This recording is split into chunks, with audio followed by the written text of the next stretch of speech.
আপনাদের সাথে একটি গুরুত্বপূর্ণ অ্যাপস নিয়ে আলোচনা করব। আমাদের দৈনন্দিন জীবনে আমরা এখন ল্যাপটপ, কম্পিউটার বা মোবাইল, এই তিনটা জিনিসের ভিতরে অর্থাৎ ল্যাপটপ, পিসি এবং অ্যান্ড্রয়েডের ভিতরে বিভিন্ন ধরনের ফাইল ট্রান্সফার করার প্রয়োজন পড়ে। আমরা বিভিন্ন ধরনের ফাইল ট্রান্সফার করি এবং এই ফাইল ট্রান্সফার করতে গিয়ে আমাদের যে কাজটি করতে হয়, প্রতিনিয়ত ডাটা কেবল ব্যবহার করতে হয়। এই ডাটা কেবল ব্যবহার করা এটা অনেক ঝামেলার একটা কাজ আমার কাছে যেটা মনে হয়। এই কাজটা আমরা খুব সহজেই করতে পারি। আমরা এই কাজটা করার জন্য আমাদের ডাটা কেবল ছাড়া যাতে আমরা এই কাজটা করতে পারি, সেজন্য আমাদের প্লে স্টোরে সুন্দর একটি অ্যাপস আছে। আমরা এই অ্যাপসটির মাধ্যমে আমরা খুব সহজেই আমাদের কম্পিউটার থেকে আমাদের মোবাইলে বা আমাদের ল্যাপটপ থেকে মোবাইলে এবং মোবাইল থেকে কম্পিউটার বা ল্যাপটপে খুব সহজেই আমরা ফাইল আদান প্রদান করতে পারি এবং এটি অত্যন্ত দ্রুত গতিতে এই কাজটা করে।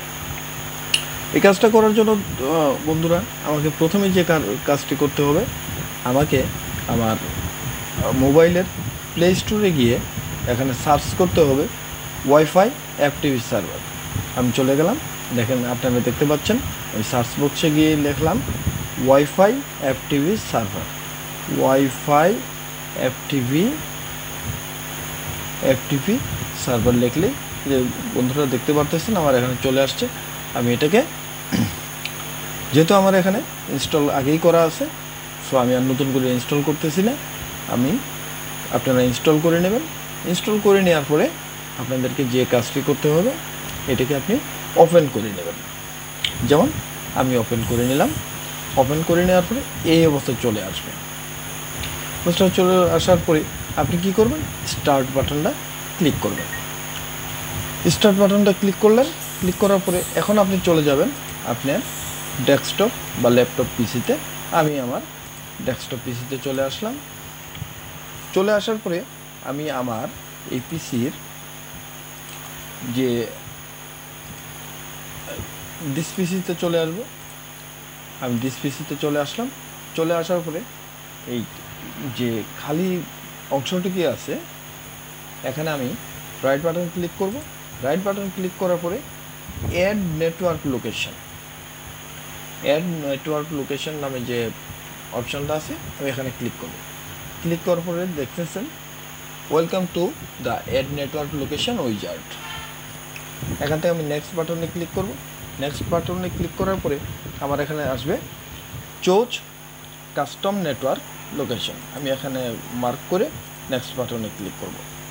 ক্লিক করার পরে বন্ধুরা, আমার এই যে মোবাইলে আমি যখন ওয়াইফাই অ্যাপটিভি সার্ভারটা ওপেন করেছি, এখন দেখবেন এখানে নিচে লেখা আছে সার্ভার ইউআরএল, যেটা শুরুটা এফটিপি দিয়ে।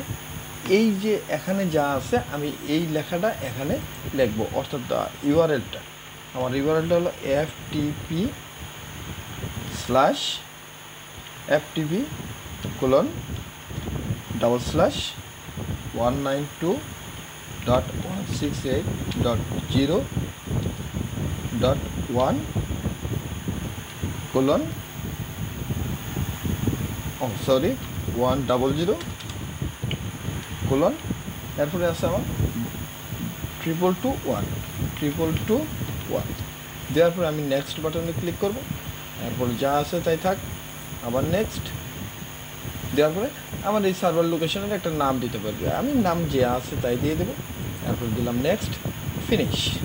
এই ফিনিশ দেওয়ার সাথে সাথে দেখবেন আমার ওখানে যা ছিল, মোবাইলে যা কিছু আছে সব কিন্তু আমার এখানে চলে আসছে।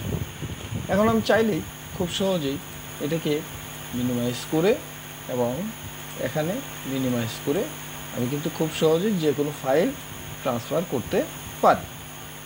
সাপোজ আমি খুব ছোট্ট একটি ফাইল আপনাদেরকে ট্রান্সফার করে দেখাচ্ছি। আমি মনে করেন যে এই পিডিএফ ফাইলটা, যেটা আমার কিন্তু মোবাইলে নেই, তো আমি এখান থেকে এটাকে জাস্ট এখান থেকে ধরে এই পাশে ড্রপ করে দেব।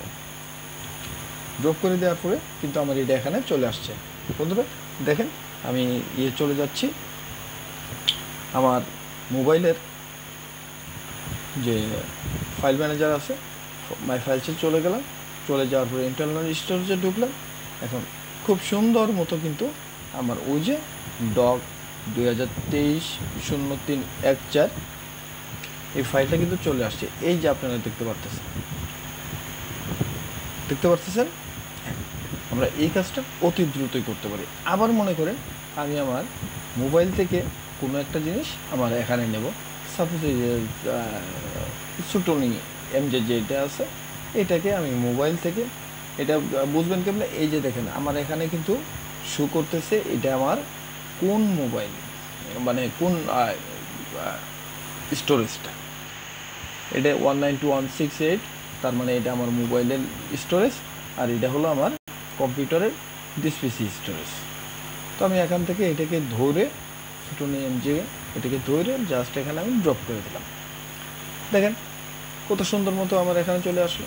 বন্ধুরা, আমাকে এই ওয়াইফাই এফটিপি সার্ভার এ কাজ করতে গেলে অবশ্যই একটা জিনিস আমাকে মাথায় রাখতে হবে, তা হলো আমার মোবাইলের যে ওয়াইফাই কানেকশান এবং পিসি বা ল্যাপটপের যে ওয়াইফাই কানেকশান তা অবশ্যই আমাদের একই ওয়াইফাই হতে হবে, অর্থাৎ এর ইউআরএল যেন একই হয় সেই বিষয়টা আমাদেরকে অবশ্যই খেয়াল রাখতে হবে। তো বন্ধুরা, এরকম সুন্দর এবং উপকারী টিপস অ্যান্ড ট্রিক্স পেতে আপনারা আমার চ্যানেলটিকে সাবস্ক্রাইব করুন, লাইক দিন, এবং যদি এটি আপনারা ফেসবুক থেকে দেখে থাকেন তাহলে অবশ্যই আমার পেজটিকে ফলো দিয়ে রাখুন। আর যদি ফলো দিয়ে থাকেন বা ইউটিউবে লাইক এবং সাবস্ক্রাইব করে থাকেন তাহলে আপনাকে অসংখ্য ধন্যবাদ। কোথাও